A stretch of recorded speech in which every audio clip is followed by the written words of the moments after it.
friends. Today I'm reading the book Angelina Ballerina by Katharine Holabird, illustrations by Helen Craig.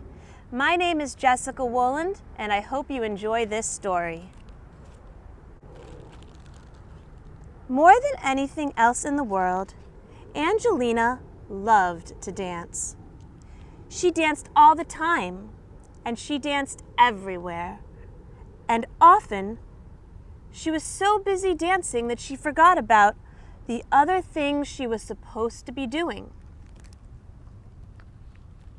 Angelina's mother was always calling to her, "Angelina, it's time to tidy up your room."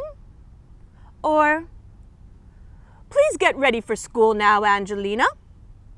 But Angelina never wanted to go to school. She never wanted to do anything but dance. One night, Angelina even danced in her dreams. And when she woke up in the morning, she knew that she was going to be a real ballerina someday. When Mrs. Mouseling called Angelina for breakfast, Angelina was standing on her bed doing curtsies. When it was time for school, Angelina was trying on her mother's hats and making sad and funny faces at herself in the mirror.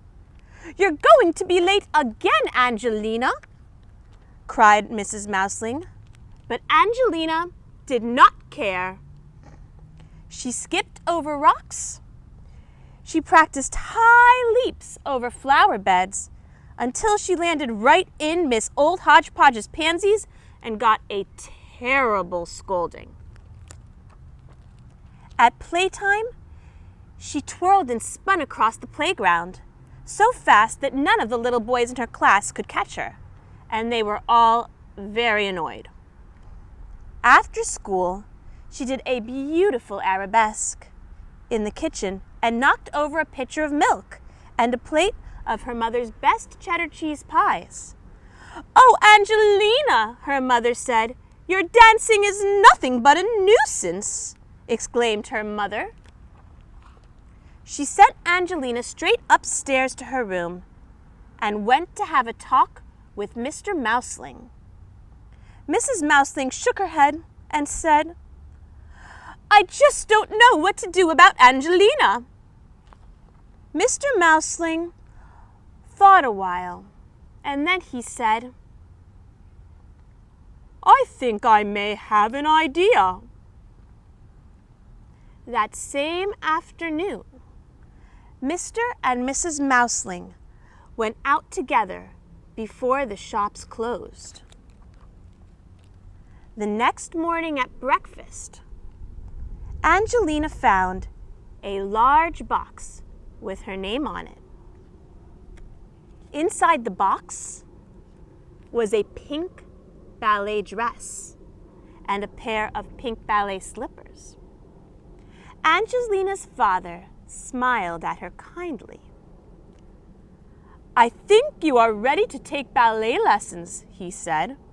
Angelina was so excited that she jumped straight in the air, and she landed with one foot in her mother's sewing basket.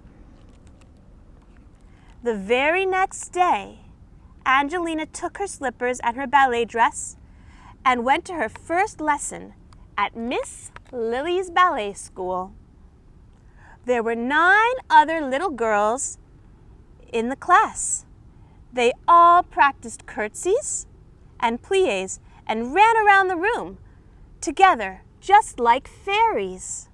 Then they skipped and twirled until it was time to go home. "Congratulations, Angelina," said Miss Lily.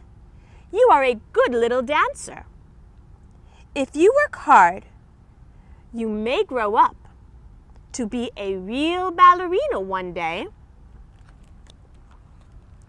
Angelina ran all the way home to give her mother a big hug. "I'm the happiest little girl in the world today," she said. From that day on, Angelina came downstairs when her mother called her.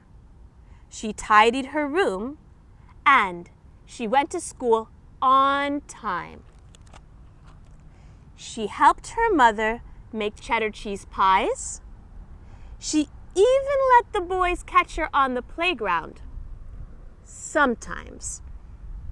Angelina was so busy dancing at Miss Lily's that she didn't need to dance at supper time or bedtime or on the way to school anymore. She went every day to her ballet lessons and worked hard for many years.